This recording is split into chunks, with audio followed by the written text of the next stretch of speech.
আর রাতুল ভাই, তুই আমাকে বাঁচা। আমি আমার গার্লফ্রেন্ডকে বিয়ে না করতে পারলে আমি বেঁচে থাকবো না, আমি মরে যাব। প্লিজ বন্ধু, তুই বাঁচা আমাকে। আরে শালা কি হয়েছে সেটা বল আগে তো শুনি, এরপরে না হয় সব কিছু দেখতেছি কিভাবে কি করা যায়। মাত্র তোর বিয়েতে এসেছি আর তুই এসব বলতেছিস, কি হয়েছে সেটা বল আগে। মামা, আমার গার্লফ্রেন্ডকে অন্য একটা ছেলের সাথে বিয়ে দিয়ে দিতেছে, আর তার বোনের সাথে আমার বিয়ে ঠিক করেছে আব্বু আম্মু। প্লিজ বন্ধু, তুই আমার গার্লফ্রেন্ডকে তুলে নিয়ে আমার হাতে তুলে দিতে পারবি? শালা, আমি যদি তোর গার্লফ্রেন্ডকে বিয়ে বাড়িতে থেকে তুলে এনে তোর হাতে দিয়ে দেই তাহলে তো আরও অনেক বড় সমস্যা হবে। কারণ তোর আব্বু আম্মু তোর গার্লফ্রেন্ডের ছোট বোনের সাথে বিয়ে ঠিক করেছে। এখন যদি তুই বড় বোনকে বিয়ে করে আনিস তাহলে তো অনেক বড় ঝামেলা হবে। এই ফয়সাল ভাই, তুই একটু বোঝা রাতুলকে, সে তো বুঝতেছে না। তুই বুঝলে অবশ্যই বুঝবে। আমার 5 বছরের রিলেশন, আমি তাকে ছাড়া কখনো থাকতে পারবো না। প্লিজ তুই একটু বোঝা। রাতুল, আমাদের দেরি করলে চলবে না, এখনই কোনো কিছু একটা করতে হবে। আজকে রাতে গায়ে হলুদ, যদি আজকে তাকে তুলে না নিয়ে আসি তাহলে কালকে তুলে নিয়ে আনতে পারবো না। আচ্ছা তোরা একটু শান্ত হ, আমাকে একটু ভাবতে দে, আমি দেখতেছি কি করা যায়। একটা আইডিয়া তো বের করতে হবে, না হলে তো কোনো কিছুই করা যাবে না। রাতুল বেশ কিছুক্ষণ চিন্তা ভাবনা করার পর ইমনকে উদ্দেশ্য করে রাতুল বলতে লাগলো। ইমন শোন, আজকে কোনোভাবেই তোর গার্লফ্রেন্ডকে তুলে নিয়ে আসা যাবে না, কারণ তাদের বাসায় আজকে প্রচুর মেহমান। তবু আমরা ওই বাড়িতে যাব, চেষ্টা করব তাকে তুলে নিয়ে আসার জন্য। আজকে তাকে তুলে নিয়ে আসতে না পারলে কালকে অবশ্যই তাকে তুলে নিয়ে আসতে পারবো। ঠিক আছে বন্ধু, আর আমি খাদিজাকে ফোন দিয়ে বলে দিতেছি সে তার আইডি কার্ড সাথে রাখবে। তুই যে কোনো সময় তাকে তুলে নিয়ে আসবে। আমি জানি একমাত্র তুই এই কাজটা করতে পারবি। ফয়সাল বন্ধু, প্লিজ তুই রাতুলকে একটু সাহায্য করিস। আরে বন্ধু, এত চিন্তা করিস না, আমি রাতুলকে সাহায্য করব। তোর গার্লফ্রেন্ডকে তোর করেই ছাড়বো, চিন্তা করিস না। রাতুল চল, যেহেতু ওরা গায়ে হলুদ দিতে যাবে, আমরা 5-10 মিনিট আগে চলে যাই ওইখানে, গিয়ে পরিস্থিতি বোঝার চেষ্টা করি। যদি ফাঁকা পাই তাহলে তাকে নিয়ে ওইখান নিয়ে পালিয়ে যাব। আর আজকে ফাঁকা না পাইলে কালকে যে করেই হোক তাকে নিয়ে পালিয়ে আসতে হবে। হ্যাঁ, আর ইমন তুই না নতুন বাইক কিনেছিস, এক কাজ কর, তোর বাইক আমাকে দিয়ে দে, কারণ কালকে যেহেতু তোর গার্লফ্রেন্ডকে নিয়ে পালাতে হবে, সো তখন কাজে লাগবে। এই নে মামা বাইকের চাবি, যখন যা প্রয়োজন হবে শুধু আমাকে কল দিয়ে বলবি, আমি সাথে সাথে সব কিছু পাঠিয়ে দিব। ঠিক আছে বন্ধু, তুই কোনো চিন্তা করিস না। ফয়সাল চল আমার সাথে তুই। ইমন, আমি তোকে সব সময় আপডেট জানাবো, আমি না জানাতে পারলে ফয়সাল জানাবে, তুই নিশ্চিন্তে থাক। এই বলে রাতুল ইমনের কাছ থেকে তার বাইকের চাবি নিয়ে চলে আসলো বাহিরে। ফয়সালকে নিয়ে চলে আসলো ইমনের গার্লফ্রেন্ডদের বাড়িতে। বিয়ে বাড়ি, প্রচুর মানুষের আনাগোনা। ফয়সাল আর রাতুল বাহিরে দাঁড়িয়ে আছে। রাতুল আশেপাশে তাকাচ্ছে, এমন সময় ফয়সাল বলতে লাগলো। রাতুল, তুই ভিতরে যা, তোকে আর ইমনের গার্লফ্রেন্ড চিনে না। এই নে, এটা হচ্ছে ইমনের গার্লফ্রেন্ড। এই মেয়েকে তুলে নিয়ে আসতে হবে তোর। কিভাবে তুলে নিয়ে আসবি এটা আমি জানি না, কারণ আগে আমার অভিজ্ঞতা নেই। তোর অভিজ্ঞতা আছে, কারণ তুই তোর বড় ভাইয়ের গার্লফ্রেন্ডকে তুলে এনে তোর বড় ভাইয়ের হাতে দিয়েছিলি, এটা আমার খুব মনে আছে। রাতুল ফয়সালের কাছ থেকে বিদায় নিয়ে চলে আসলো বাড়ির ভিতরে। মুখে একটা মাস্ক পরে ভিতরে ঢুকে পড়ল। এদিক সেই দিক ঘোরাঘুরি করে হঠাৎ একটা মেয়ের সাথে ধাক্কা খেয়ে পড়ে গেল নিচে। রাতুল তাড়াতাড়ি করে মেয়েটাকে নিচ থেকে উঠিয়ে বলতে লাগলো। সরি আপু, আসলে আমি আপনাকে দেখতে পাই নাই, একজনকে খুঁজতেছি তো তাকে পাইতেছি না, তাই আর কি আপনাকে দেখতে পারি নাই। আপনি কাকে খুঁজতেছেন আর কেন খুঁজতেছেন জানতে পারি? তাতে কি অনেক বেশি প্রয়োজন? তাকে কি অনেক বেশি প্রয়োজন? নাম বলেন, আমি দেখি তাকে কোথায় পাওয়া যায়। তার নাম হচ্ছে খাদিজা, আর এইটা হচ্ছে মেয়ে। এই বলে রাতুল মেয়েটার দিকে তাকাতেই দেখতে পেল এটাই খাদিজা, এটাই ইমনের গার্লফ্রেন্ড। রাতুল খাদিজার এক হাত ধরে টানতে টানতে নিয়ে চলে আসলো এক সাইডে আর বলতে লাগলো। আমাকে আপনার বয়ফ্রেন্ড ইমন পাঠিয়েছে, বলেছে যে আপনাকে নিয়ে কোথাও পালিয়ে যাওয়ার জন্য, পরে সে কালকে আপনাকে বিয়ে করে ফেলবে।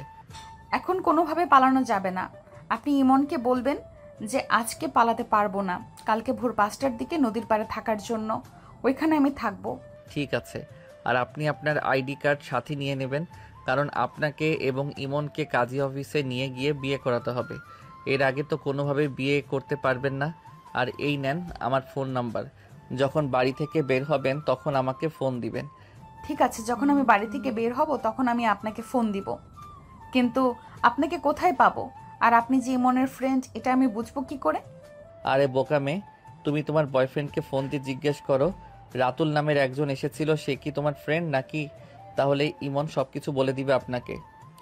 সকালে রেডি থাকবেন, আপনাকে নিয়ে পালাবো।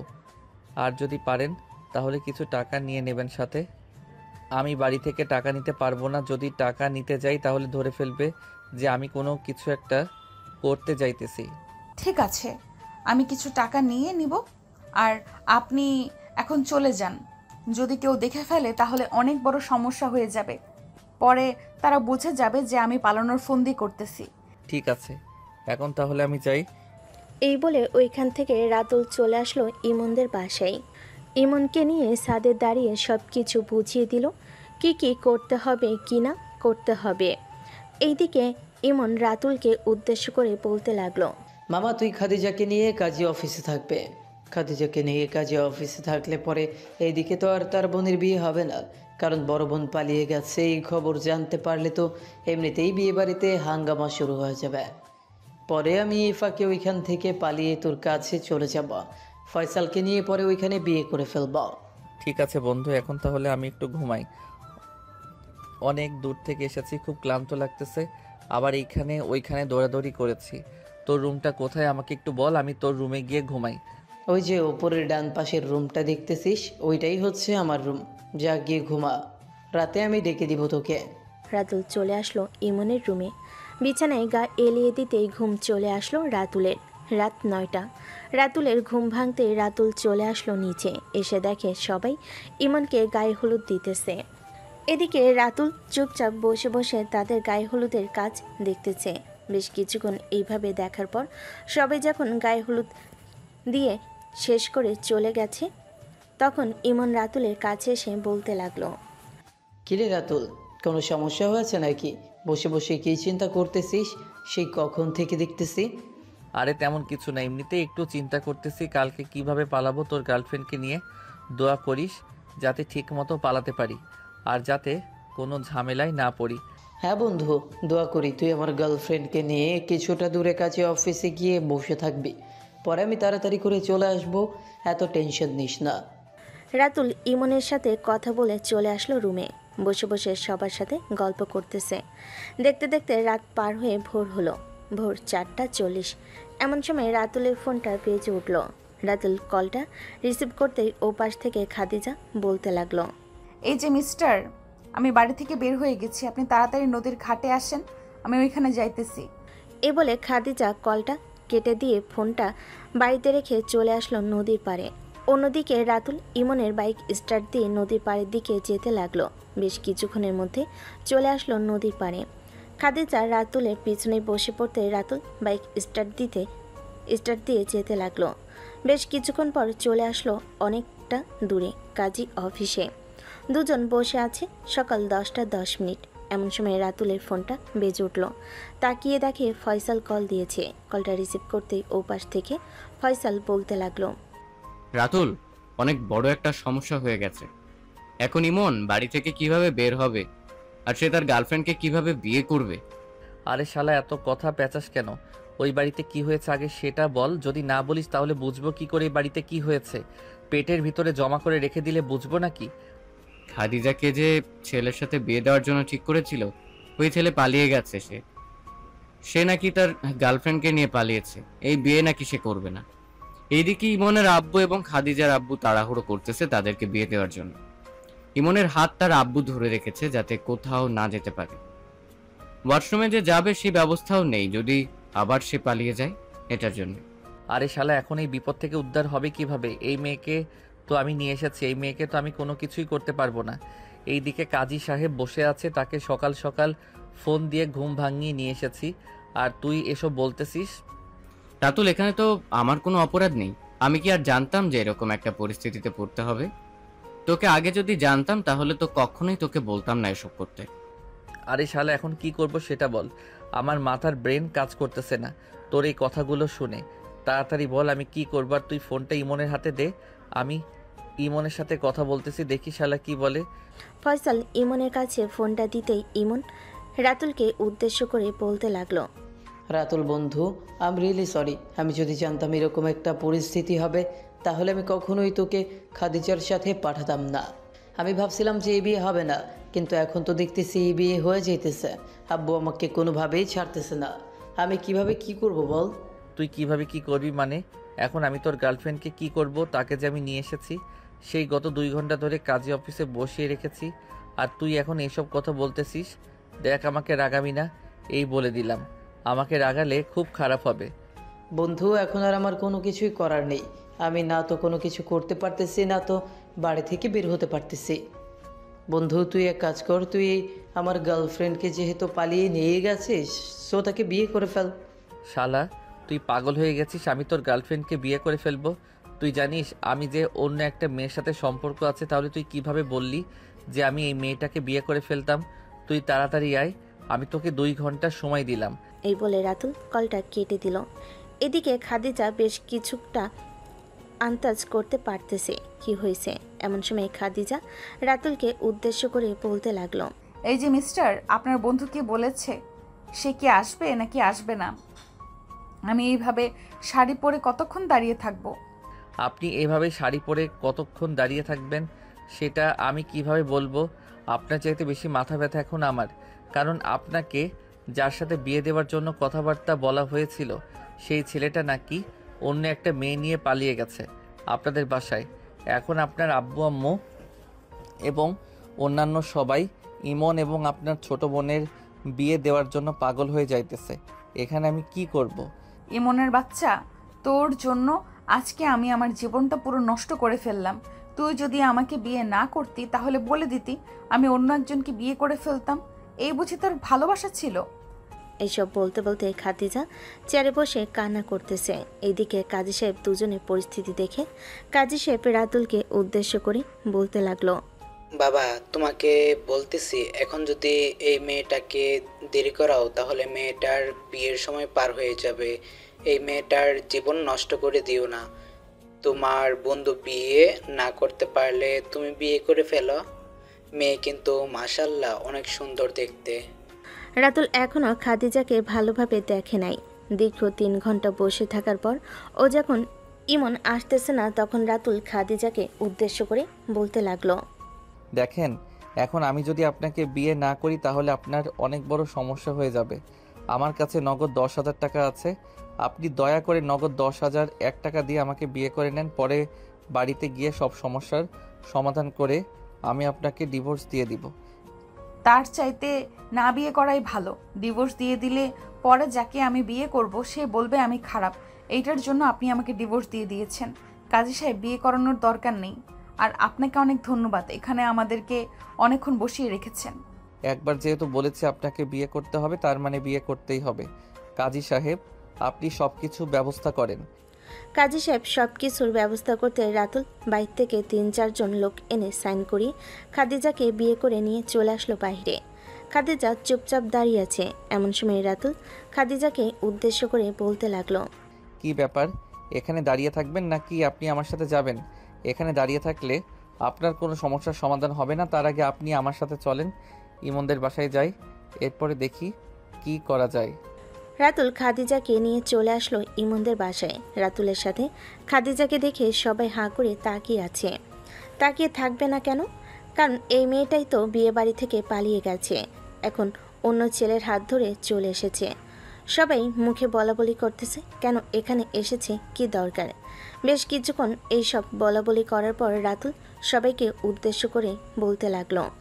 আপনারা একটু চুপ করবেন, ইমনের সাথে আমার জরুরি কথা আছে। ইমনকে ডাক দেন। আর এটাকে জানেন, এটা হচ্ছে ইমনের গার্লফ্রেন্ড। আপনারা কিভাবে পারলেন ওনার সাথে না বিয়ে দিয়ে ওনার ছোট বোনের সাথে বিয়ে দিতে? ইমন তো আমাদের নিজেই বলেছে যে ওই ছোট মেয়েকে তার পছন্দ হয়েছে, এই মেয়েকে পছন্দ হয় নাই। এটার জন্যই তো আমরা এই মেয়ের সাথে বিয়ে ঠিক করেছি। মেয়ের বাবা মায়ের সাথে কথা বলে যদি বলতো এই মেয়েকে তার পছন্দ হয়েছে, তাহলে তো আমরা এই মেয়ের সাথেই ইমনের বিয়ে দিতাম। আমরা কি কখনো বারণ করেছি ইমনকে? রাতুল ইমনের মায়ের সাথে কথা বলতেছে। এমন সময় ইমন উপর তলা থেকে নিচে নামলো। রাতুল ইমনকে দেখে বলতে লাগলো। কি রে ইমন, আমি এসব কি শুনতেছি? তুই নাকি তোর আব্বু আম্মুকে বলেছিস যে খাদিজার ছোট বোনকে পছন্দ হয়েছে তোর। খাদিজার সাথে যে গত 5 বছর ধরে রিলেশন করলি, এই রিলেশনের এটাই তাহলে নমুনা। আজকে তোকে চিনে নিলাম ইমন, তোর সাথে আমার বন্ধুত্ব আজকে শেষ। বন্ধু প্লিজ আমার কথা তো শোন, প্লিজ বন্ধু আমার কথাটা শুনে যা। আমি কেন খাদিজাকে বিয়ে করে নাই, খাদিজার বোনকে বিয়ে করেছি, কথাটা তো শুনে যা। রাতুল কোনো কথা না শুনে খাদিজার হাত ধরে টানতে টানতে নিয়ে চলে আসলো বাইরে। এসে দেখে একটা রিক্সা যাইতেছে। রিক্সাওয়ালাকে ডাক দিয়ে রিক্সায় উঠে পড়ল খাদিজা আর রাতুল। বেশ কিছুক্ষণ পর রাতুল খাদিজাকে নিয়ে চলে আসলো তাদের বাসায়। কলিং বেল দিতেই তার আম্মু এসে দরজা খুলে দিল। বিয়ের সাজে রাতুলের পাশে খাদিজাকে দেখে রাতুলের আম্মু বলতে লাগলো, কি ব্যাপার রাতুল, এই মেয়েটাকে আগে তো কখনো তোর সাথে দেখি নাই, আর বিয়ে বাড়ির পোশাক পরে এসেছে কেন? তুই চিনিস নাকি এই মেয়েকে? হ্যাঁ আম্মু, আমি এই মেয়েকে চিনি। এই মেয়ে এখন থেকে আমার বউ। খাদিজা চলো বাড়ির ভিতরে। এই বলে রাতুল খাদিজাকে নিয়ে চলে আসলো বাড়ির ভিতরে। খাদিজা রাতুলের বাড়ির ভিতরে প্রবেশ করতে দেখতে পেল অনেকটা সুন্দরভাবে কারো কাজ করা, এরপর সাজিয়েছে। বাইরে থেকে দেখে মনে হয় না ভিতরে যে এত সুন্দর থাকতে পারে। ভিতরে যে এত সুন্দর একটা, এটা হয়তো কেউ জানে না। খাদিজা রাতুলকে উদ্দেশ্য করে বলতে লাগলো, আমি তো বাড়ি থেকে কোনো কাপড় চোপড় নিয়ে আসি নাই, এখন কি করব? আপনি কি আমাকে এক সেট কাপড়ের ব্যবস্থা করে দিতে পারবেন? তাহলে খুব ভালো হতো। আচ্ছা আপনি এখানে থাকেন, হয়তো জামা কাপড় না পেলে আপনার জন্য শাড়ি নিয়ে আসবো। শাড়ি পরতে পারেন তো? হ্যাঁ, শাড়ি তো পরতে পারি, কিন্তু আমার সাইজে ব্লাউজ হবে নাকি কারো কাছে? মনে তো হয় না এখানে যারা আছে তাদের মধ্যে কারো সাইজের ব্লাউজ আমার শরীরে লাগবে। এটা তো আর আমি জানি না। আপনি এক কাজ করেন, আমি আম্মুকে ডেকে দিতেছি, আপনি আম্মুর সাথে কথা বলেন, দেখেন আম্মু কি বলে। ঠিক আছে, আপনি ডেকে দেন, আমি আপনার আম্মুর সাথে কথা বলতেছি। একটা কথা আপনাকে বলে রাখি, রাতে এক রুমে ঘুমাবো, কিন্তু আমি খাটের উপর ঘুমাবো আর আপনি নিচে ঘুমাবেন। আমি আপনাকে বউ হিসেবে মানতে পারবো না। অন্যের গার্লফ্রেন্ডকে আমি বিয়ে করেছি, এটাই অনেক। কয়েকটা দিন যাক, এরপরে আমি আপনাকে তালাক দিয়ে দিব।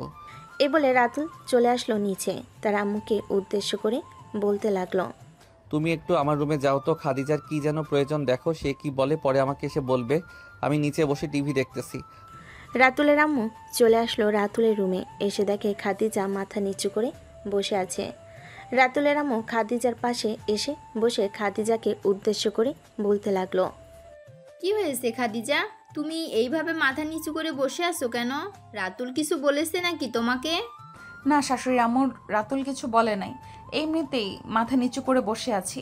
আমি তো বাড়ি থেকে ড্রেস নিয়ে আসি নাই, এখন কি পরবো বুঝতে পারতেছি না। আমি আপনাকে টাকা দিই, আপনি রাতুলকে ওই টাকা দিয়ে বলবেন যে আমার জন্য একটু মার্কেট থেকে ড্রেস কিনে এনে দিতে। বোকা মেয়ে, আমি তোমার কাছ থেকে টাকা নিতে যাব কেন? তুমি এই বাড়ির বউ। আচ্ছা তুমি এমনিতেই ফ্রেশ হয়ে নাও, আমি রাতুলকে পাঠাচ্ছি মার্কেটে। আর তোমাদের বিয়েটা কিভাবে হয়েছে এটা না হয় রাতে শুনবো। এই বলে রাতুলের আম্মু চলে আসলো নিচে। রাতুলকে উদ্দেশ্য করে বলতে লাগলো, রাতুল, তোর কাছে টাকা থাকলে একটু মার্কেট থেকে গিয়ে খাদিজার জন্য ড্রেস কিনে নিয়ে আয়। মেয়েটা এভাবে শাড়ি পরে কতক্ষণ বসে থাকবে? আমার কাছে টাকা নেই, আর আমি ওই মেয়ের জন্য টাকা খরচ করতে পারবো না। ওই মেয়ের জন্য সব কিছু হয়েছে। কি হয়েছে আমাকে বল, আর আমি টাকা দিতেছি। তুই আগে মার্কেটে গিয়ে খাদিজার জন্য ড্রেস কিনে নিয়ে আয়, এরপরে সব কিছু শুনবো কি কি হয়েছে। রাতুল চুপচাপ তার আম্মুর কাছ থেকে টাকা নিয়ে চলে আসলো মার্কেটে। খাদিজার জন্য সুন্দর সুন্দর 4টা ড্রেস কিনে নিয়ে চলে আসলো বাসায়। কলিং বেল দিতেই খাদিজা এসে দরজা খুলে দিল। রাতুলকে দেখে মাথা নিচু করে দাঁড়িয়ে আছে। রাতুল খাদিজাকে সাইড কাটিয়ে চলে আসলো বাড়ির ভিতরে। সোফায় বসে আছে রাতুলের আম্মু। রাতুল তার আম্মুর সামনে এসে ব্যাগগুলো তার আম্মুর হাতে দিয়ে বলতে লাগলো, আম্মু এই নাও, তুমি যা যা বলেছিলে সব কিছু এনে দিয়েছি। এখন তুমি কি করবে করো, আর আমি এখন বাইরে গেলাম, আস্তে আস্তে রাত হতে পারে। এই বলে রাতুল চলে আসলো বাইরে। এইদিকে খাদিজা দরজার সামনে দাঁড়িয়ে রাতুলের চলে যাওয়ার দিকে তাকিয়ে আছে। এমন সময় রাতুলের আম্মু খাদিজার পাশে এসে দাঁড়িয়ে বলতে লাগলো, চিন্তা করো না বৌমা, দেখবে রাতুল একদম ঠিক হয়ে গেছে। কারণ সে এমনিতেই রাগ দেখায়, কিন্তু ভেতরে ভেতরে অনেক ভালো। এই নাও ড্রেস এনে দিয়েছে, এগুলো পরে আসো। একটু পর তোমার শ্বশুর আসবে, তিনি আসলে ওনার পা ধরে সালাম করবে। ঠিক আছে আম্মু, আমি ড্রেস চেঞ্জ করে আসতেছি। এই বলে খাদিজা চলে আসলো উপরে, তার ড্রেস চেঞ্জ করে চলে আসলো নিচে। বেশ কিছুক্ষণ বসে থাকার পর হঠাৎ কলিং বেল বেজে উঠল। খাদিজা গিয়ে দরজা খুলতে দেখতে পেল একজন মধ্যবয়স্ক লোক দাঁড়িয়ে আছে। খাদিজাকে দেখে রাতুলের আব্বু বলতে লাগলো, কে তুমি মা, আর এখানে কি করো? আপনি কি রাতুলের আব্বু? হ্যাঁ, আমি রাতুলের আব্বু। কেন, কি হয়েছে রাতুলের? আর তুমি কি? তোমাকে তো আগে কখনো এখানে দেখি নাই। খাদিজা রাতুলের আব্বুকে আর কোনো কথা বলতে না দিয়ে সোজা রাতুলের আব্বুর পা ধরে সালাম করে বলতে লাগলো, আসসালামু আলাইকুম আব্বু, আমি রাতুলের বউ। রাতুল আমাকে সকালবেলা বিয়ে করেছে। ভেতরে আসেন। বাইরে দাঁড়িয়ে আছেন কেন? রাতুলের আব্বু অবাক হয়ে খাদিজার দিকে তাকিয়ে রইল। ভিতরে ঢুকতে ঢুকতে রাতুলের আব্বু রাতুলের আম্মুকে উদ্দেশ্য করে বলতে লাগলো, কি হচ্ছে রাতুলের আম্মু? এই মেয়েটা বলতেছে নাকি সে এই বাড়ির বউ। এটা কি সত্যি? রাতুল কি এই মেয়েকে বিয়ে করে এনেছে এই বাড়িতে? হ্যাঁ হ্যাঁ, রাতুল এই মেয়েকে বিয়ে করে এনেছে এই বাড়িতে। আমিও এই মেয়েকে মেনে নিয়েছি। তুমি আগে ফ্রেশ হয়ে আসো, এরপরে তোমাকে সব কিছু খুলে বলবো কি কি হয়েছে, কেন রাতুল এই মেয়েকে বিয়ে করে এনেছে। খাদিজা, দাঁড়িয়ে না থেকে এখানে এসে বসো, আমি আসতেছি উপর থেকে। ঠিক আছে শাশুড়ি আম্মু, আপনি যান, আমি এখানে বসে বসে টিভি দেখতেছি। রাতুলের আম্মু চলে আসলো রুমে। এইদিকে খাদিজা বসে বসে টিভি দেখতে লাগলো। বেশ কিছুক্ষণ টিভি দেখার পর খাদিজা মনে মনে বলতে লাগলো, যেহেতু আল্লাহ আমাদেরকে মিলিয়ে দিয়েছে, তার মানে আল্লাহ চায় আমি তার সাথে সারা জীবন ঘর সংসার করি। যে করেই হোক রাতুলকে বোঝাতে হবে যাতে সে আমাকে ডিভোর্স না দেয়। এসব মনে মনে ভাবতেছে এমন সময় কলিং বেলের আওয়াজ শুনতে পেল। খাদিজা গিয়ে দরজা খুলতে দেখতে পেল রাতুল দাঁড়িয়ে আছে। খাদিজার দিকে তাকাতেই খাদিজা বলতে লাগলো, ফ্রেশ হয়ে আসেন, আমি আপনার জন্য কিছু একটা রান্না করে আনি। আর আপনার সাথে আমার কিছু কথা আছে, কথাগুলো আপনাকে মানতে হবে। রাতুল খাদিজাকে কোনো কিছু না বলে চলে আসলো তার রুমে। ফ্রেশ হয়ে বসে আছে অন্যদিকে। খাদিজা রান্নাঘরে রাতুলের জন্য নুডলস রান্না করে নিয়ে চলে আসলো রুমে। রাতুলের হাতে নুডলস দিয়ে বলতে লাগলো, এই নেন, আমি রান্না করে এনেছি, এইগুলো খেতে থাকেন আপনি।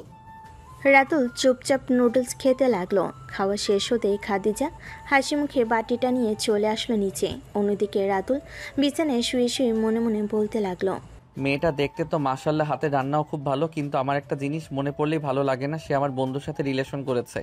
এখন আমি তাকে বিয়ে করেছি, এটা মানতে আমার খুব কষ্ট হইতেছে। এইসব ভাবতেছে রাতুল। এমন সময় তার রুমের ভিতরে প্রবেশ করলো তার আব্বু।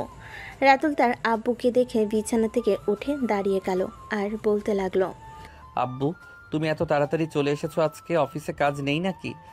না, আজকে অফিসে কাজ নেই, এটার জন্য তাড়াতাড়ি চলে এসেছি।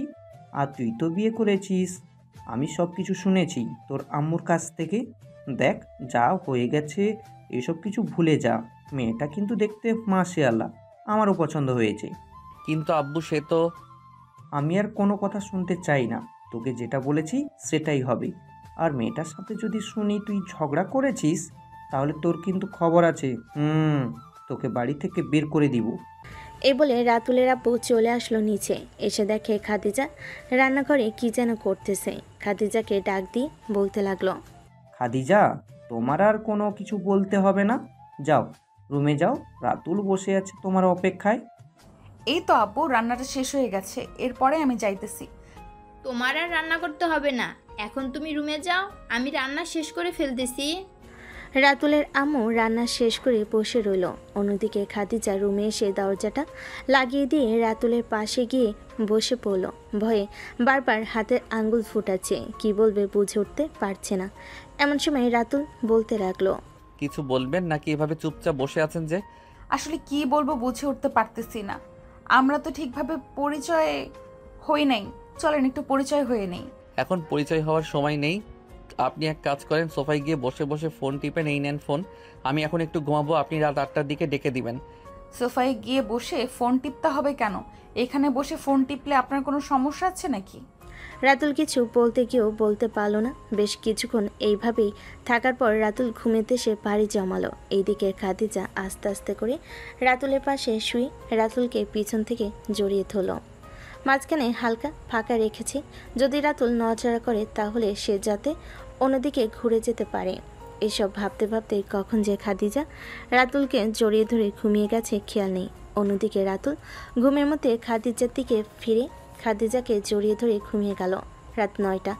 এমন সময় দরজা ধাক্কানোর শব্দে ঘুম ভেঙে গেল রাতুলের। খাদিজার দিকে তাকিয়ে দেখে খাদিজা তাকে আষ্টে পৃষ্ঠে জড়িয়ে ধরে ঘুমিয়ে আছে। রাতুল একটু নড়চড় করতে পারতেছে না। এটা দেখে রাতুল আস্তে আস্তে করে খাদিজার 2টা হাত সরিয়ে নিয়ে বিছানা থেকে নেমে দরজাটা খুলে দিল।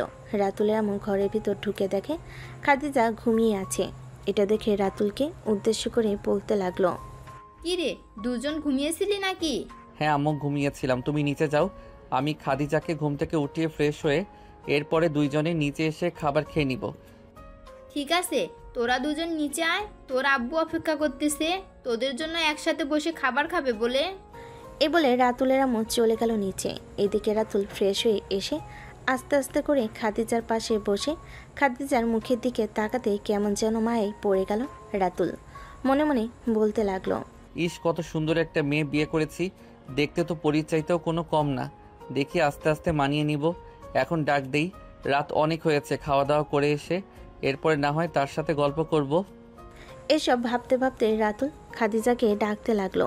বেশ কিছুক্ষণ ডাকার পর খাদিজা ঘুম থেকে উঠে রাতুলকে উদ্দেশ্য করে বলতে লাগলো, আপনি কখন ঘুম থেকে উঠে গেছেন? আমাকে আগে ডাক দিতেন। আগে ডাক দিলে তো আমি উঠে যাইতাম। এই তো মাত্র ঘুম থেকে উঠেছি। আম্মু এসে ডাক দিয়েছিল, ওনার ডাকে ঘুমটা ভেঙে গেছে। যান, ফ্রেশ হয়ে আসেন, আমি আপনার জন্য অপেক্ষা করতেছি। ফ্রেশ হয়ে আসলে এরপরে দুইজন নিচে যাব। আচ্ছা, আপনি 10 মিনিট এখানে বসেন, আমি 10 মিনিটের মধ্যে ফ্রেশ হয়ে আসতেছি। এ বলে খাদিজা চলে আসলো ওয়াশরুমের দিকে। রাতুল 10 মিনিট বসে ফোন টিপার পর খাদিজা আসতেই চলে আসলো নিচে। দুজনকে একসাথে দেখে রাতুলের আব্বু আম্মু খুশি হয়ে গেল। দুজন খাবার টেবিলে বসে পড়তেই রাতুলের আম্মু খাবার রেডি করে দিতে লাগলো। এটা দেখে খাদিজা বলতে লাগলো, আম্মু আপনি বসেন, আমি আপনাদেরকে খাবার দিতেছি। আমাকে খাবার দিতে হবে না, আমি সবাইকে খাবার দিয়ে দিয়েছি। খাবার খেতে থাকো, যা যা প্রয়োজন হবে সব কিছু নিয়ে নিয়ে খেয়ে ফেলবে। লজ্জা পাবে না কিন্তু, এখন থেকে এটা তোমার বাড়ি। সবাই খাবার খাইতেছে। খাবার খাওয়ার মাঝখানে হঠাৎ রাতুল তার আম্মুকে উদ্দেশ্য করে বলতে লাগলো, আম্মু, আজকে রান্নাটা ভিন্ন মনে হচ্ছে। বেশি ভালো হয়েছে, রান্নাটা মনে হচ্ছে অমৃত। হ্যাঁ, এখন তো এইসব মনে হবেই, কারণ এই রান্না তো তোর নিজের বউ করেছে। এটার জন্য প্রশংসা করতেছিস? আর আমি যে দীর্ঘ 21 বছর ধরে রান্না করে খাওয়াচ্ছি, আমার রান্না করা খাবার অমৃত না, তাই না? রাতুল তার আম্মুর কথা শুনে একবার খাদিজার দিকে তাকালো। খাদিজা মাথা নিচু করে বসে বসে খাবার খাইতেছে। খাওয়া দাওয়া শেষ করে খাদিজা সকল কাজ করে বসে রইল নিচে। অন্যদিকে রাতুল চলে আসলো তার রুমে। বসে বসে খাদিজার জন্য অপেক্ষা করতেছে। বেশ কিছুক্ষণ পর খাদিজা চলে আসলো উপরে। এসে দেখে রাতুল ফোনে কার সাথে যেন কথা বলতেছে। রাতুলকে না ডাক দিয়ে বসে রইল বিছানায়। বেশ কিছুক্ষণ বসে থাকার পর রাতুলের কথা বলা শেষ হতেই পিছন ফিরে দেখে খাদিজা বসে আছে। খাদিজাকে দেখে রাতুল বলতে লাগলো, কি ব্যাপার, আপনি কখন এসেছেন? এই তো প্রায় 10 মিনিট হয়ে গেছে রুমে এসেছি। আর আপনি এতক্ষণ কার সাথে কথা বলছিলেন? নিশ্চয়ই আপনার গার্লফ্রেন্ডের সাথে কথা বলছিলেন, তাই না? বলতে পারেন, আমাকে সমস্যা নাই। না, গার্লফ্রেন্ডের সাথে কথা বলি নাই। মিজান কল দিয়েছিল, মিজানের সাথে কথা বলেছি। আপনি তো মনে হয় মিজানকে চিনেন, ইমনের বন্ধু। হ্যাঁ, কম বেশি সবাইকে চিনি, শুধু আপনাকে কখনো দেখি নাই। আচ্ছা, আপনি এতদিন কোথায় ছিলেন? দেশের বাইরে গিয়েছিলেন নাকি দেশে ছিলেন? আপনাকে যে দেখি নাই। আমি দেশের বাইরে গিয়ে পড়ালেখা করেছি। আব্বুর অফিসে আছে তো, এটার জন্য আব্বু আমাকে দেশের বাইরে পাঠিয়ে দিয়েছিল পড়ালেখা করে এরপরে আসার জন্য। ইমন হচ্ছে আমার ছোটকালের বন্ধু, তার সাথে ক্লাস 10 অবধি পড়ালেখা করেছি। পরে পাশ করে চলে গেছি বিদেশে। এটার জন্য আপনি আমাকে দেখেন নাই। আচ্ছা, আপনি কয়দিন ইমনের সাথে ঘোরাঘুরি করেছেন? শুধু একদিন ঘোরাঘুরি করেছি, তা আবার 2 ঘন্টার জন্য। তবে আবার এইটা ভাইবেন না যে আমি মিথ্যা বলতেছি আর আপনার বন্ধুর হাত ধরে ঘুরোঘুরি করেছি, এসব ভাইবেন না। আজ পর্যন্ত আমার হাত কেউ স্পর্শ করতে পারে নাই, বা আমার শরীর। আজকে একমাত্র আপনি স্পর্শ করেছেন, তাও ঘুমের মধ্যে। মানে আপনারা এত বছর রিলেশন করেছেন, এর মধ্যে কখনো কেউ কারো হাত ধরে ঘোরাঘুরি করেন নাই? না, আমরা এত বছর রিলেশন করেছি, কিন্তু কখনো কারো হাত ধরে ঘোরাঘুরি করি নাই। আপনি চাইলে আমার মেসেঞ্জার আইডি চেক করতে পারেন। জাস্ট সিম্পলভাবে কথা বলেছি সব সময়। রাতুল বিশ্বাস করতে পারতেছে না যে খাদিজা সত্যি ইমনের সাথে ঘোরাঘুরি করে নাই। এইসব ভাবতেছে রাতুল। এমন সময় খাদিজা রাতুলকে আবারও উদ্দেশ্য করে বলতে লাগলো, আপনি হয়তো বিশ্বাস করতে পারতেছেন না, তাই না? আচ্ছা, আপনার ফোনটা দেন। আমার তো ফোন নেই, আপনাকে দেখাতে পারবো না। আপনি আপনার ফোনটা দেন, আমি আপনাকে সব দেখাচ্ছি। আমার ফেসবুক আইডিতে সব কিছু আছে। থাক দেখ থাক, দেখাতে হবে না, বিশ্বাস হয়ে গেছে আমার। আচ্ছা এখন ঘুমিয়ে যান, রাত অনেক হয়েছে। আমি ঘুমালে আপনি কি করবেন? আপনি আপনার বিদেশি গার্লফ্রেন্ডের সাথে কথা বলবেন নাকি? আপনি যেটা ভাবেন, আর ঘুমাতে যদি মনে না চায় তাহলে আমার ফোন নিয়ে আপনার বান্ধবীদের সাথে কথা বলতে পারেন। এই নেন, কথা বলেন আপনার বান্ধবীদের সাথে। খাদিজা রাতুলের ফোনে তার আইডিটা লগ ইন করে গ্রুপে তার বান্ধবীদের সাথে মেসেজের মাধ্যমে কথা বলতে লাগলো। চলেন শুনে আসি তার বান্ধবীদের সাথে কি কি কথা বলতেছে খাদিজা। কে রে, কেমন আছিস? এই তো আলহামদুলিল্লাহ ভালো আছি। তুই কেমন আছিস? যার সাথে বিয়ে হওয়ার কথা ছিল তার সাথে তো হলো না, অন্য একজনের সাথে পালিয়ে গিয়েছিস। আবার ওই ছেলেটাও অন্য একটা মেয়েকে নিয়ে পালিয়ে গেছে। তোর ভাগ্য খুবই ভালো। আমিও আলহামদুলিল্লাহ ভালো আছি। আমার ভাগ্য ভালো নাকি ভালো না এইটা আমি বলতে পারতেছি না, কিন্তু আমি যাকে পেয়েছি সে যদি আমাকে নিয়ে সারা জীবন থাকে তাহলে আমি বলবো যে আলহামদুলিল্লাহ, আমি অনেক বেশি সুখে আছি। তাহলে মনে হয় মেনে নিয়েছে তোকে, তাই না? নাকি এখনো মেনে নেয় নাই? জানি না মেনে নিয়েছে নাকি মেনে নেয় নাই, তবে এটা বলতে পারতেছি যে সে আমাকে হয়তো খুব তাড়াতাড়ি মেনে নেবে। আসলে সে কিছুতেই মানতে পারতেছে না। তার বন্ধুর গার্লফ্রেন্ডকে নিয়ে পালিয়ে গিয়েছে, আবার ওইখানে গিয়ে বিয়ে করেছে। এই সব শুধু তার মাথায় ঘুরপাক খাচ্ছে, তাই আর কি এসব বারবার মনে পড়ে তার। চিন্তা করিস না বান্ধবী, একদম ঠিক হয়ে যাবে। কয়েকটা দিন অপেক্ষা কর আর তোর জামাইকে সময় দে, দেখবি যে সব কিছু ঠিক হয়ে যাবে। আর একটা কথা, তোর জামাইকে বেশি বেশি আদর করিস, দেখবি যে অনেক খুশি হয়ে তোকে আরও বেশি ভালোবাসবে। যা, তোরা যে কি বলিস না, আমার কি লজ্জা করে না? আচ্ছা অনেক রাত হয়েছে, এখন তাহলে ঘুমা, আমিও ঘুমাই। এ বলে খাদিজা তার বান্ধবীদের সাথে কথা বলা শেষ করে সামনের দিকে তাকাতে দেখতে পেল রাতুল তার দিকে এক নজরে তাকিয়ে আছে। চোখের পলক একটু পড়তেছে না। এটা দেখে খাদিজা লজ্জা পেয়ে গেল আর মাথা নিচু করে রাতুলকে উদ্দেশ্য করে বলতে লাগলো, রাত তো অনেক হয়েছে, আর এইভাবে রাত জেগে এখন কি ঘুমাবেন না নাকি? আর আপনি কি আপনার আব্বুর অফিসে যান না?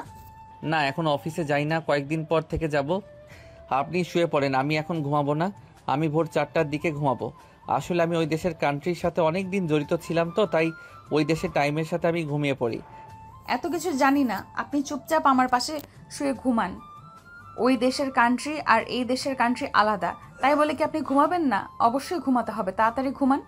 এই বলে খাদিজা রাতুলকে টান মেরে পাশে শুইয়ে দিল আর রাতুলও মাথায় হাত বুলিয়ে দিতে লাগলো। এদিকে রাতুল উল্টো দিকে ঘুরে চোখ বন্ধ করে আছে। অন্যদিকে খাদিজা আস্তে আস্তে করে রাতুলকে পিছন থেকে জড়িয়ে ধরে ঘুমিয়ে গেল।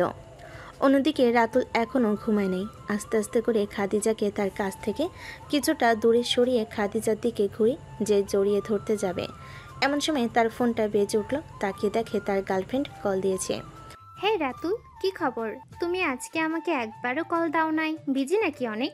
হ্যাঁ, আজকে সারাদিন বিজি ছিলাম জান্নাতুল। তোমার সাথে আমার কিছু কথা ছিল, খুব মনোযোগ সহকারে কথাগুলো শুনবে। হ্যাঁ বলো, কি বলবে আমাকে? আমি তোমার সাথে রিলেশনটা রাখতে চাই না। আমি একবারের জন্য বাংলাদেশে চলে এসেছি, আর আমেরিকাতে যাব না। তুমি অন্য একটা ছেলেকে বিয়ে করে নাও। হঠাৎ তুমি এই কথা কেন বলতেছো? আর আমি তো বলেছি তোমার সাথে বাংলাদেশে যাব। তুমি যদি বলো তাহলে আমি কালকের ফ্লাইটে করে চলে আসতেছি বাংলাদেশে। তোমার এখানে আসার দরকার নেই, আমি যেটা বলেছি সেটাই হবে।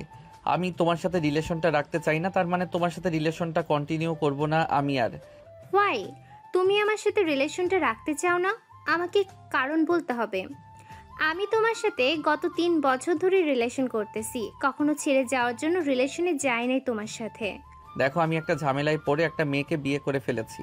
এখন আমি তাকে কোনোভাবে ছাড়াতে পারবো না, কারণ আমি যদি তাকে ছেড়ে দেই তাহলে আমার আব্বু আম্মু আমাকে ত্যায্য পুত্র করে ফেলবে। আমি চাই না আমার পরিবার ছেড়ে অন্য কোথাও থাকতে। তুমি যে করেই হোক ওই মেয়ের কাছ থেকে আমার কাছে চলে আসো। আমার আব্বুর 2টা অফিস আছে, একটা অফিস তোমার নামে দিয়ে দিব, যাতে তুমি সারা জীবন কাজ করে আমার সাথে সংসার করতে পারো। তবুও তুমি আমাকে ছেড়ে যাবে না বলো? আমি তোমাকে আমার কথা জানিয়ে দিয়েছি। আমি তোমার সাথে রিলেশনটা রাখতে পারবো না, মানে রাখতে পারবো না। আমি তোমাকে সকল জায়গা থেকে ব্লক করে দিতেছি। তুমি আমার সাথে যোগাযোগ করার চেষ্টা করবে না। আর যদি বাংলাদেশে আসো তাহলে আশা করি আমাকে কখনো খুঁজে বের করতে পারবে না। তুমি ভালো থেকো। আর একটা কথা, তুমি যদি আমার সাথে রিলেশনটা ভেঙে বন্ধু হিসেবে থাকতে চাও তাহলে আমি তোমার সাথে সারা জীবন বন্ধু হয়ে থাকতে পারবো। জান্নাতুল কান্না করতেছে বেশ কিছুক্ষণ। কান্না করার পর জান্নাতুল রাতুলকে উদ্দেশ্য করে বলতে লাগলো, আচ্ছা, তুমি যেটা সিদ্ধান্ত নিয়েছো সেটাই হবে। তবে আমি তোমার সাথে সারা জীবন বন্ধু হিসেবে থাকতে চাই। আর তুমি যাকে বিয়ে করেছো তার সাথে সারা জীবন সুখে থাকবে আশা করি। আমি যদি কখনো বাংলাদেশে যাই তাহলে তোমার সাথে দেখা করব। এখন তাহলে ফোন রেখে দিই, ভালো থেকো। এই বলে জান্নাতুল কলটা কেটে দিল। রাতুল পিছনে ফিরে দেখতে পেল খাদিজা দেওয়ালের সাথে হেলান দিয়ে দাঁড়িয়ে আছে। রাতুলকে উদ্দেশ্য করে খাদিজা বলতে লাগলো, আপনি রিলেশন থাকা সত্ত্বেও কেন আমাকে বিয়ে করেছেন? একটা মেয়ের মন ভেঙে দিয়েছেন। আর এই মেয়ের মন কি কখনো আবার জোড়া লাগবে? দেখেন, আমি জানতাম না যে এরকম একটা পরিস্থিতিতে আমি পড়ে যাব। তবে আল্লাহ যখন যা করে ভালোর জন্য করে। আর সে বাহিরের কান্ট্রির লোক বাংলাদেশের সাথে মানিয়ে নিতে পারবে না। আমি বাংলাদেশি ছেলে, সো আমি সবখানে সব জায়গায় মানিয়ে নিতে পারবো। আর আমি তার সাথে কি কি কথা বলেছি আশা করি তুমি সব কথা শুনেছো। আর না শুনে থাকলে আমি রেকর্ডিং করে রেখেছি, তুমি সব রেকর্ডিং শুনে নিবে কালকে। আমার রেকর্ডিং শোনার কোনো ইচ্ছে নেই। আপনি চাইলে আমাকে আপনার বাড়ি থেকে বের করে দিতে পারেন। আমাকে তো আপনি বিপদে পড়ে বিয়ে করেছেন, না হলে কি বিয়ে করতেন? দেখেন, যা হবার হয়ে গেছে। এখন এইসব নিয়ে ভেবেচিন্তে মাথা নষ্ট করার লাভ নেই। আর আমি তাকে সব কিছু বলে দিয়েছি, সে কখনোই আর আমাকে তেমন বেশি ফোন দিবে না। ফোন দিলেও বন্ধু হিসেবে কথা বলবে। খাদিজা আর কিছু না বলে চুপচাপ বিছানায় এসে শুয়ে পড়ল অন্যদিকে ঘুরে। এদিকে রাতুল চুপচাপ শুয়ে আছে বিছানায়। খাদিজাকে যে কিছু বলবে তার সাহস পাচ্ছে না। এদিকে খাদিজা অনেকটা আশা নিয়েছিল যে রাতুলের সাথে সারা জীবন ঘর সংসার করবে, কিন্তু আজকে যা শুনেছে তা হয়তো তার সারা জীবন মনে থাকবে। এইসব চিন্তা করতে করতে কখন যে খাদিজা ঘুমিতে সে পাড়ি জমিয়েছে খেয়ালই নেই। সকালে ঘুম থেকে উঠে দেখে রাতুল নিচে ঘুমিয়ে রয়েছে। রাতুলকে ডাক দিয়ে ফ্রেশ হয়ে খাদিজা চলে আসলো নিচে। রান্নাঘরে এসে চা বসিয়ে দিল। বেশ কিছুক্ষণ পর তার শাশুড়ি এবং শ্বশুর নিচে এসে সোফায় বসতেই খাদিজা গিয়ে তাদেরকে চা দিল। চা খেতে খেতে রাতুলের আব্বু বলতে লাগলো, বা বৌমা, তোমার হাতের রান্না তো অনেক মজার। কালকের রাতের খাবার রান্নাটাও অনেক মজার হয়েছে। আঙ্গুল চেটেপুটে খেয়েছি। হ্যাঁ, বৌমার রান্না তো অনেক মজার। দুইজন সব সময় বৌমার প্রশংসা করবে, মনে রেখো। আমার যদি কোনোদিন প্রশংসা করেছো তখন তোমাদের খবর আছে, এই বলে দিলাম। এই রে, আমার বউ দেখি খেপে গেছে। এখন কি করি খাদিজা? তুমি একটু তোমার রুমে যাও, আমি তোমার শাশুড়ি মাকে একটু শান্ত করি। তোমার শাশুড়ি মা অনেক রেগে গেছে। খাদিজা মিষ্টি একটা হাসি দিয়ে চলে আসলো তার রুমে এসে দেখে রাতুল ঘুম থেকে উঠে গেছে। ফ্রেশ হয়ে বিছানায় এসে বসে আছে।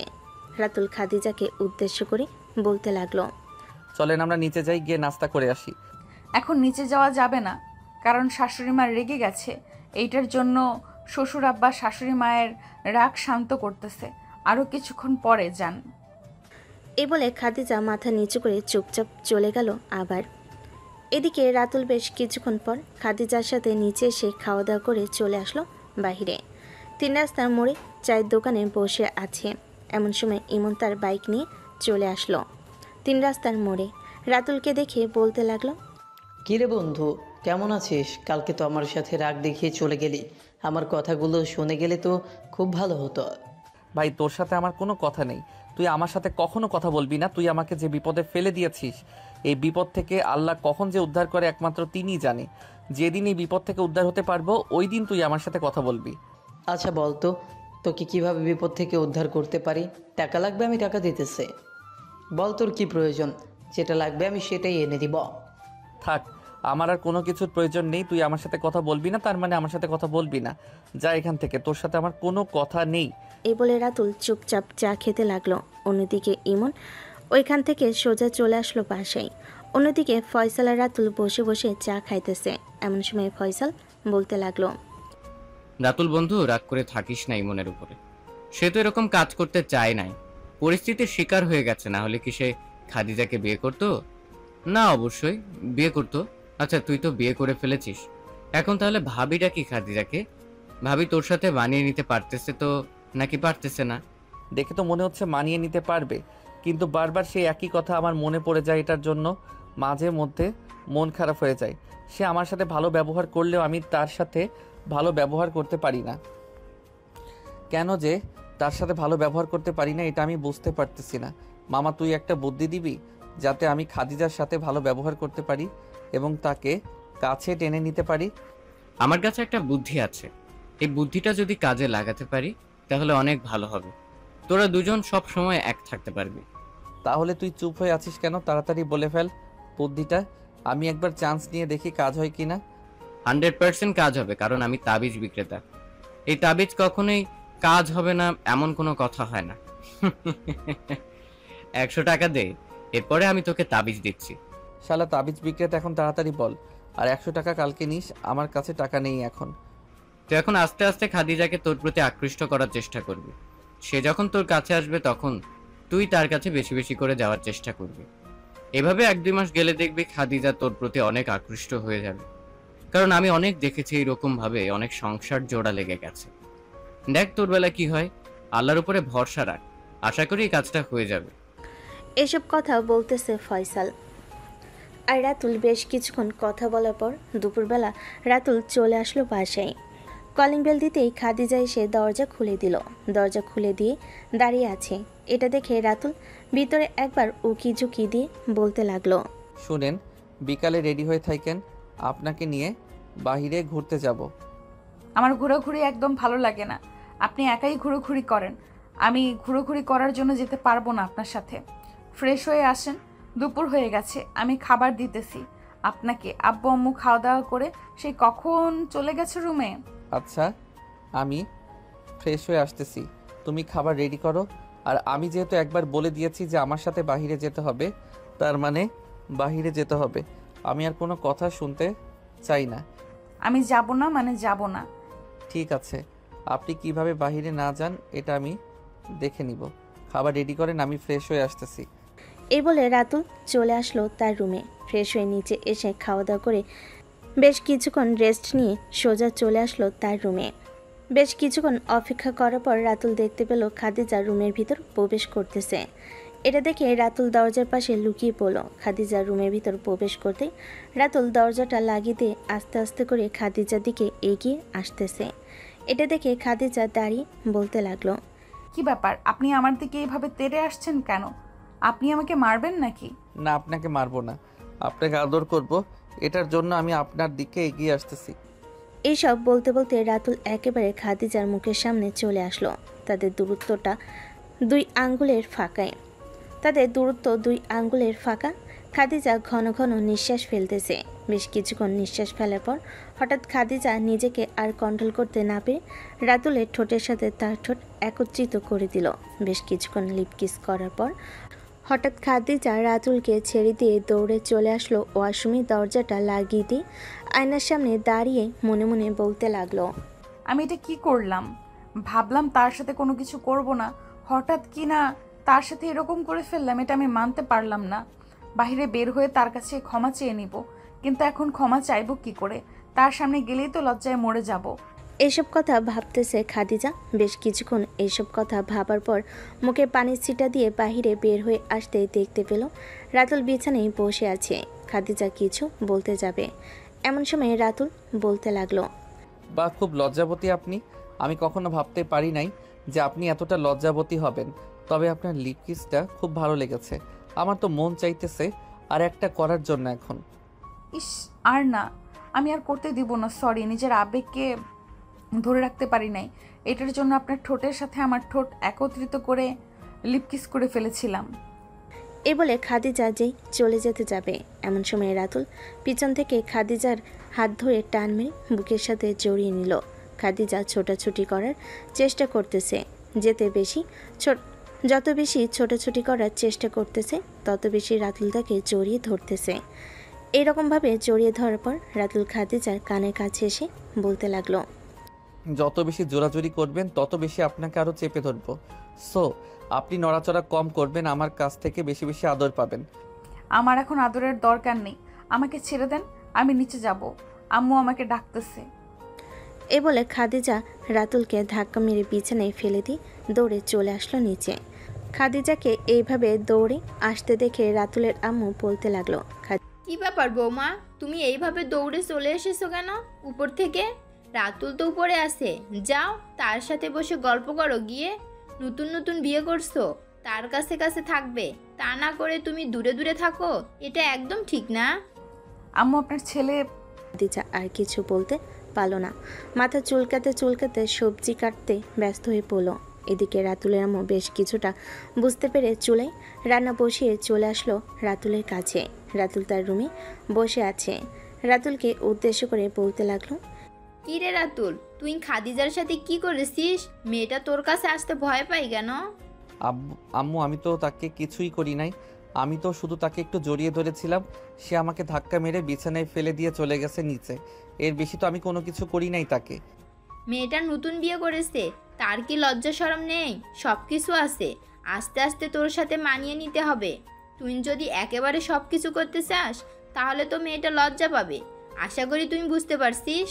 আর বিয়ে করেছিস, যত তাড়াতাড়ি পারিস সন্তান নিয়ে নে, আমরা আর কতদিন একা থাকবো? নাতি নাতনি আসলে তো তাদের সাথে খেলাধুলা করতে পারবো। এ বলে রাতুলের আম্মু চলে আসলো নিচে। রান্নাঘরে এসে দেখে খাদিজা প্রায় অনেকটা রান্না শেষ করে ফেলেছে। রাতুলের আম্মু খাদিজাকে উদ্দেশ্য করে বলতে লাগলো, খাদিজা তুমি এক কাজ করো, রুমে গিয়ে রাতুলের ফোনটা নিয়ে তোমার আব্বু আম্মু এবং বোনকে ফোন দিয়ে বলো আমাদের বাসায় আসার জন্য। দেখো ওরা যতই রাগ করে থাকুক না কেন, তারা অবশ্যই আসবে। আমিও তোমার শ্বশুরের সাথে এইভাবে পালিয়ে বিয়ে করেছিলাম, 3 দিন পর তারা আমাদেরকে মেনে নিয়েছে। আর তুমি তো পরিস্থিতির শিকার হয়ে বিয়ে করেছো দুজন দুজনকে। তবে আমার মনে হয় তোমরা দুজন আশা করি সামনে অনেক সুখে থাকতে পারবে। খাদিজা কোনো কিছু না বলে সোজা চলে আসলো রুমে। এসে দেখে রাতুল নিজে কি যেন দেখতেছে আর বিবি করে বলতেছে। চলেন শুনে আসি রাতুল কি বিবি করে বলতেছে। ইস, আমার বউটার লিপ কিস এখনো ঠোঁটে লেগে আছে, মন তো চাইতেছে তাকে যদি আর একবার কাছে পাইতাম তাহলে নিশ্চয়ই তার ঠোঁটের সাথে আবারও আমার ঠোঁট ডুবিয়ে দিতাম। কখন যে সে আমার কাছে আসবে। এসব চিন্তাভাবনা করতেছে রাতুল। এমন সময় খাদিজা রাতুলের ফোনটা হাতে নিয়ে রাতুলের দিকে এগিয়ে দিয়ে বলতে লাগলো, এই যে মিস্টার, আপনি বিড়বিড় করা বাদ দিয়ে আপনার ফোনের লক খুলে দেন, আমি বাড়িতে ফোন দিব, দেখি আব্বু আম্মুকে বললে তারা আসে কিনা। হঠাৎ খাদিজার কথা শুনে রাতুল চমকে উঠে পিছনে তাকাতে দেখতে পেল খাদিজা দাঁড়িয়ে আছে। রাতুল ফোনটা হাতে নিয়ে লকটা খুলে দিতেই খাদিজা তার আব্বুর ফোন নাম্বারটা উঠিয়ে কল দিতেই ওপাশ থেকে বেশ কিছুক্ষণ পর কলটা রিসিভ করলো তার আব্বু। খাদিজা সালাম দিয়ে বলতে লাগলো, আসসালামু আলাইকুম আব্বু, কেমন আছেন? আমি খাদিজা। আলহামদুলিল্লাহ ভালো আছি মা, তুই কেমন আছিস? তোকে তো আমরা বিয়ে দিতে পারি নাই, সে যদি তোকে নিয়ে পালিয়ে না যাইতো নিশ্চয় তোকে অন্য কেউ বিয়ে করতো না। আল্লাহ যখন যা চায় তাই হয়। শ্বশুর বাড়িতে কেমন আছিস? শ্বশুর শাশুড়ি ভালো ব্যবহার করে তো? আব্বু তোমাকে বলে বোঝাতে পারবো না, আমার শ্বশুর শাশুড়ি একদম আমাকে তাদের মেয়ের মতো করে দেখে, কখনো আমাকে কষ্ট দেয় না। আমি আমার বাড়ির ঠিকানা পাঠাচ্ছি, তুমি শুক্রবারে আম্মু আর ইলমিকে নিয়ে চলে আসবে আমাদের বাসায়। শাশুড়ি আম্মু তোমাদেরকে দাওয়াত দিয়েছে। ঠিক আছে মা, তুই যেহেতু বলেছিস তোর শ্বশুর বাড়িতে যাওয়ার জন্য, তাহলে আমি তোর শ্বশুর বাড়ি যাব, চিন্তা করিস না। এই নে তোর মায়ের সাথে কথা বল। খাদিজা তার আব্বু আম্মুর সাথে কথা বলে কলটা কেটে দিল। আজকে সে মহা খুশি, কারণ সে তার আব্বু আম্মুর সাথে কথা বলতে পারছে। দেখতে দেখতে সন্ধ্যা হয়ে আসলো। সন্ধ্যায় রাতুল একা বাইরে এসে হাঁটাহাঁটি করতেছে। এমন সময় একটা লেডিস শপের সামনে এসে দাঁড়ালো। ভিতরে একটা পায়েলের দিকে নজর পড়তে রাতুল ভিতরের দিকে যেতে লাগলো। লেডিস শপের ভিতরে এসে পায়েলের দামটা জিজ্ঞেস করে পায়েলটা কিনে নিয়ে চলে আসলো বাসায়। রাতে খাওয়া দাওয়া শেষ করে রাতুল খাদিজাকে নিয়ে চলে আসলো রুমে। দরজাটা লাগিয়ে দিয়ে রাতুল খাদিজাকে বিছানায় বসিয়ে দিয়ে বলতে লাগলো, তুমি চোখ বন্ধ করে এখানে বসো, চোখ খুলবে না যতক্ষণ না আমি বলবো। কেন, আমি চোখ বন্ধ করে রাখলে কি করবেন আমাকে? আর চোখ খুলে রাখলেই কি সমস্যা? আমি তোমাকে কি করব কি না করব এটা তোমাকে দেখতে হবে না, কারণ আমি তোমার বর। আমি যা ইচ্ছা তাই করতে পারবো তোমাকে। এখন চুপচাপ তাড়াতাড়ি চোখ বন্ধ করো। খাদিজা চোখ বন্ধ করতে রাতুল তার পকেট থেকে পাইলটা বের করে খাদিজার বাম পায়ে পরিয়ে দিল। পাইলটা বাম পায়ে পরিয়ে দিতে খাদিজা চোখ খুলে দেখে অনেক খুশি হয়ে গেল। রাতুলকে জড়িয়ে ধরে তার গালে মুখে বিভিন্ন জায়গায় কিস করতে লাগলো আর বলতে লাগলো, ধন্যবাদ জান, আমি অনেক খুশি তোমার এই ছোট্ট উপহার পেয়ে। রাতুল খাদিজাকে জড়িয়ে ধরে তার কপালে চুমু দিতে লাগলো। বেশ কিছুক্ষণ এইভাবে যাওয়ার পর রাতুল খাদিজাকে উদ্দেশ্য করে বলতে লাগলো, খাদিজা আম্মু বলেছে যে তাড়াতাড়ি বেবি নিয়ে নেওয়ার জন্য। তাদের নাকি ভালো লাগে না একা একা, তাই তাদের বেবি লাগবে। আমাকে কি একটা সুযোগ দিবে তোমাকে আদর করে তোমার মতো একটা পিচ্ছি কিউট বেবি নিয়ে আসার জন্য? হ্যাঁ, সুযোগ দিব, তবে আজকে হবে না, 2 দিন পর তুমি আদর করতে পারবে। এখন আমি একটু অসুস্থ, আশা করি কি অসুস্থ এটা তুমি বুঝতে পারছো। হ্যাঁ বুঝতে পারছি, আর বলতে হবে না। এখন ঘুমাও তাহলে, রাত হয়েছে অনেক। রাতুল খাদিজাকে তার বুকের সাথে আগলে ধরে ঘুমের দেশে পাড়ি জমালো। দেখতে দেখতে সকাল হয়ে আসলো। সকাল 7টা। রাতুল ফ্রেশ হয়ে চলে আসলো তার আব্বুর সাথে অফিসে। অন্যদিকে খাদিজা সারাদিন তার শাশুড়ি মায়ের সাথে গল্প করতে করতে কাটিয়ে দিল। সন্ধ্যায় রাতুল অফিস থেকে বাড়িতে ফিরতে খাদিজা রাতুলকে সব কিছু এগিয়ে দিতে লাগলো। এদিকে রাতুল ফ্রেশ হয়ে বাইরে এসে দেখে খাদিজা বসে আছে। টেবিলের উপর একটা শপিং ব্যাগ দেখে খাদিজা রাতুলকে উদ্দেশ্য করে বলতে লাগলো, রাতুল, এই শপিং ব্যাগের ভেতরে কি আছে? দেখে তো মনে হচ্ছে কোনো মোবাইল শপের থেকে নিয়ে এসেছো। হ্যাঁ, তোমার জন্য একটা ফোন কিনে নিয়ে এসেছি। তুমি তো সারাদিন বাড়িতে একা থাকো, আম্মুর সাথে আর গল্প করে কতক্ষণ কাটাতে পারবে, এটার জন্য ফোন কিনে নিয়ে এসেছি যাতে তুমি আমাকে যে কোনো সময় ফোন নিয়ে কথা বলতে পারো আর তোমার বান্ধবীদের সাথে কথা বলতে পারো। ধন্যবাদ তোমাকে এত বড় একটা জিনিস আমাকে দেওয়ার জন্য, তবে আমার এখন এটার প্রয়োজন ছিল না। যাই হোক, যে তুমি এনেছো, চালাতে থাকি। দুজন কথা বলতে বলতে চলে আসলো নিচে। বেশ কিছুক্ষণ বসে থাকার পর সবাই সোফা থেকে উঠে চলে আসলো খাবার টেবিলে। বসে বসে খাবার খাইতেছে। এমন সময় রাতুলের আম্মু খাদিজাকে উদ্দেশ্য করে বলতে লাগলো, খাদিজা, তোমার আব্বু আম্মু কি কালকে আমাদের বাড়িতে আসবে নাকি আসবে না? আমাকে একটু জানিও তো। যদি তারা আসে তাহলে তো আয়োজন করতে হবে। জি শাশুড়ি আম্মু, তারা আসবে বলেছে। কি কি কাজ করতে হবে আমাকে বলেন, আমি খাবার শেষ করে সব কাজ করে ফেলতেছি, যাতে সকালে ঘুম থেকে উঠে রান্নাটা বসিয়ে দিতে পারি। তোমাকে রান্না করতে হবে না, আমি একাই রান্না করে নিতে পারবো।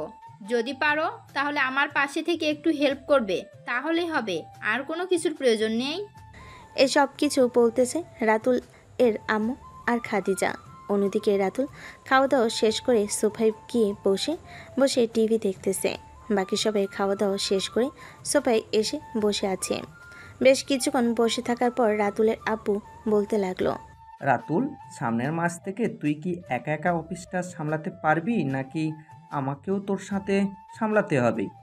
আমি একা একা অফিসটা সামলাতে পারবো আব্বু, চিন্তা করো না। কি কি করতে হবে জাস্ট আমাকে বলে দিও, আমি সব কিছু করে নিতে পারবো। আচ্ছা, আমি তোকে আস্তে আস্তে সব কিছু বুঝিয়ে দিব, কখন কি করতে হবে, কখন কি করতে হবে না সব। তুই তো বাইরের দেশ থেকে পড়ালেখা করে এসব শিখে এসেছিস, তবুও আমি একবার শিখিয়ে দিব তোকেও। দুজন কথা বলতেছে। অন্যদিকে খাদিজা এবং তার শাশুড়ি আম্মু রান্নার সব ব্যবস্থা করে আগে আগে রেখে দিয়েছে। রাত 12টা। খাদিজা আর রাতুল চলে আসলো রুমে। দুজন একে অপরকে জড়িয়ে ধরে ঘুমের দেশে পাড়ি জমালো। দেখতে দেখতে রাত পার হয়ে সকাল হলো। খাদিজা সকাল সকাল ঘুম থেকে উঠে গোসল করে চলে আসলো নিচে। রান্নাবান্না করতে লাগলো তার শাশুড়ি মায়ের সাথে। বেশ কিছুক্ষণের মধ্যে রান্নাবান্না শেষ করে ফেল দুজন। সকাল 10টা AM। খাদিজার আব্বু আম্মু বসে আছে। রাতুলের আব্বু আম্মু আর খাদিজার আব্বু আম্মুর সাথে কথা বলতে লাগলো। অন্যদিকে ইলমি খাদিজাকে উদ্দেশ্য করে বলতে লাগলো, আপু, রাতুল ভাইয়া কি তোমাকে কিছু করেছে? না না, কিছু করে নাই। কেন, কিছু হয়েছে নাকি? কিছু হয় নাই, এমনিতেই জিজ্ঞেস করলাম যে কিছু করেছে নাকি। আচ্ছা আপু, তোমরা কবে বেবি নিবে? আমরা কবে বেবি নিব তার কোনো শিওর নেই। বেশ কিছুক্ষণ ইলমি তার বোনের সাথে কথা বলে ফোনটা রেখে দিল। সন্ধ্যায় ওরা চলে যেতেই খাদিজা তার শাশুড়ি মায়ের সাথে বসে বসে টিভি দেখতে লাগলো। রাত 9টা। রাতুল এবং খাদিজা খাওয়া দাওয়া করে চলে আসলো রুমে। দরজাটা লাগিয়ে দিয়ে একে অপরকে জড়িয়ে ধরে কথা বলতেছে। এমন সময় রাতুল খাদিজাকে উদ্দেশ্য করে বলতে লাগলো, জান, এখন তো ভালো হয়ে গেছো, চলো এখন তোমাকে আদর করি। এখনো আমাকে বাধা দেবে নাকি?